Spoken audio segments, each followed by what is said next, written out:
كۆڕ و کۆبوونەوەی ژینگەیە بە هیچ شوێنان کاری یەکێتی کۆنگرەی نەتەوەی کوردستان پاراستنی خاک و نەتەوەیە. ژینگەش یعنی زۆر گرنگە هەم بۆ پاراستنی ژیانی مرۆڤەکان، ژیانی زیندەوەرەکان، ژیانی ڕووەکەکان. ئەبینیم کە ئێستا کە ناپارێزرێت چەند زیانێکی زۆری لە ژیانی هەمومان ناوە، ژیانی خۆمان و ژینگەکەمان. هەمومان نەزانین کە ئێستا بە تایبەت لەم ماوەی دواییە کە دەست درێژەکانی دوژمن چۆن ئەکەوێتە سەر خاک و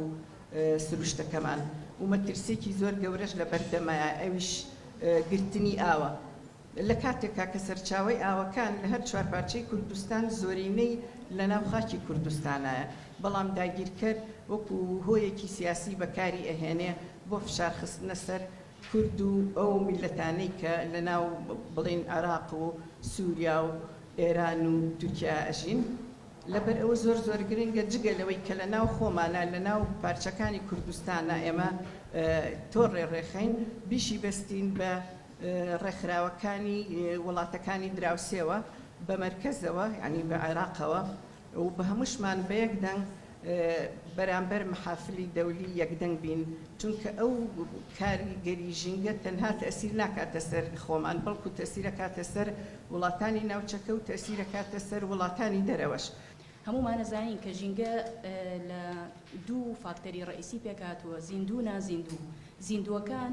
سێ گروپی یان سێ کینگدەم یان سێ مەملەکەتی گەورن کە یەکێکیان پێوترێ پرۆدیوسەر واتە دروستکەر، کۆنسیومەر بەکاربەر، وەروەها دیکۆمپۆزەر شیکەرەوەکان. ئەمانە لەسەر ئەساسی ئەو ئیشەی کە ئەیکەن لە ژینگەیە.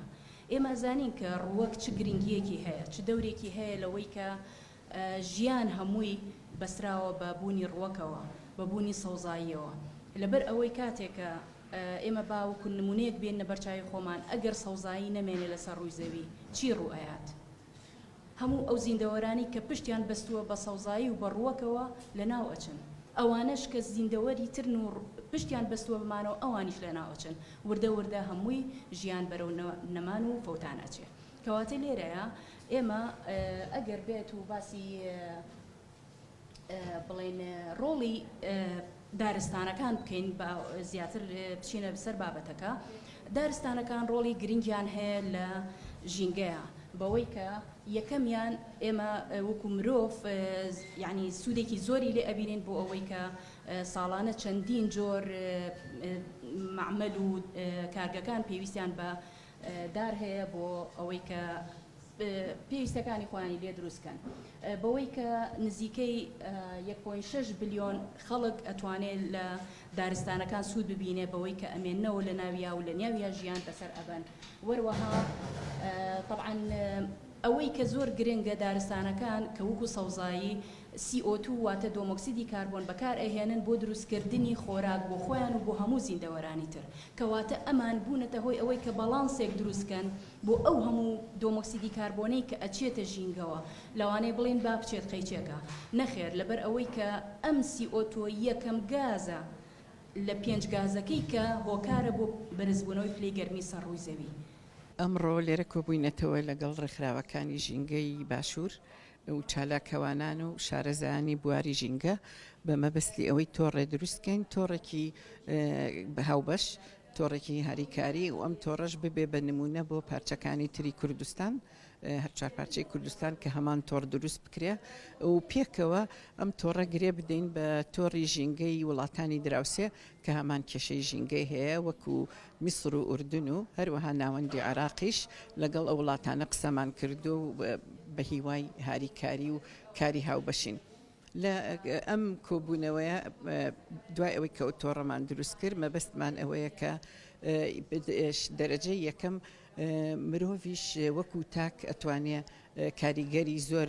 ڕاستەوخۆی هەبێ لەسەر ژینگە. پێش هەموو شتێ ئەمانەوەیە کە وشیاری لە ناو ڕیزەکانی لە ڕیزی هاوڵاتیانە بڵاو بێتەوە، یعنی هەموو تاکێک هەستی بەرپرسیارەتی بکە بەرامبەر بە ژینگە و ژینگە بپارێزێ، جگە لەوە کە داوا بکەین لە دەسەڵاتیش بەرپرسیارەتی خۆی بەرامبەر ژینگە دەست پێ بکات چونکە بە دروستکردنی سەد بۆ کۆکردنەوەی ئاو و هەروەها داوا لە وڵاتانی دراوسێ کە ئەو ئاوەی کە بە سروشتیەتە ناو کوردستانەوە کە ڕێگری نەبن چونکە بەڕاستی کێشەیەکی زۆر گەورەیە و ئەبێتە هۆی ناکۆکی و نائستیقراری ئەبێتە هۆی نائارامی لە ناوچەکەدا ئەو نائارامیەش و نەبوونی ژینگە و نەبوونی ئاو ئەبێ بەهۆی ئەوەی کە ژیانی تیان نامێنێ کە ژیان نەما لە ناو ناوچەکەدا کۆچبەری زیادەکە لە ناو وڵاتەکە کۆچبەری زیاتەکە ئەو کۆچبەریش بەرەو دەرەوەی سنووری وڵاتیش ئەڕوا ئەبێ بەهۆی زۆر جار ناکۆکی و زۆر جار جەنگیش لەبەر ئەوە زۆر گرنگە کە ئێمە زۆر وشیار بین بە تایبەت لە پرسی ئاوا چالاک بین و لەگەڵ داوا لە دەسەڵات بکەین کە یاسا و ڕێسا دانێ بۆ پاراستنی ژینگە هەروەها پرۆژەی هەبێ بۆ کۆکردنەوەی ئاو بۆ پاراستنی ژینگە بۆ داڕوانن ینی بە هەموو شێوەی خزمەتی ژینگە بە شێوەیەکی گشتی پێویستە کە ئێمە ئەم تۆڕی کە دروستیەکەین لەگەڵ تۆڕەکانی کە بە یەک دەنگ لەگەڵ وڵاتانی ناوچەکە هەر ناپارچەکانی کوردستان بەڵکو لەگەڵ عێراق لەگەڵ میسر لەگەڵ ئوردون ئەوانەش هەمان کێشەیان هەیە ئاویان لێ ئەگیرێتەوە لەبەر ئەوە پێویستەکە بە یەک دەنگ بەرەو ڕووی مەحافلی دەولی نەتەوە یەکگرتوەکان وڵاتی زلهێزەکان بە یەک دەنگ داوای چارەسەری بکەین چونکە بەڕاستی ئەوە شتێکی سروشتیە گرتنەوەی شتێکی نامۆراڵیە لەبەر ئەوە ئەبێ بە هەمومان ئەگەر دەنگ هەڵبڕین و داوا لە پەرلەمانی عێراقیشکەین بە نسبەت عێراقەوە کە لەگەڵ ئێران و تورکیا بکەوێتە گفتوگۆ بۆ چارەسەری ئەو ئاوگرتنەوەیە چونکە شتێکی یعنی وەکو دەست درێژیە لەسەر مافی ئەو وڵاتانی کە ئاوەکانیان بۆیێت.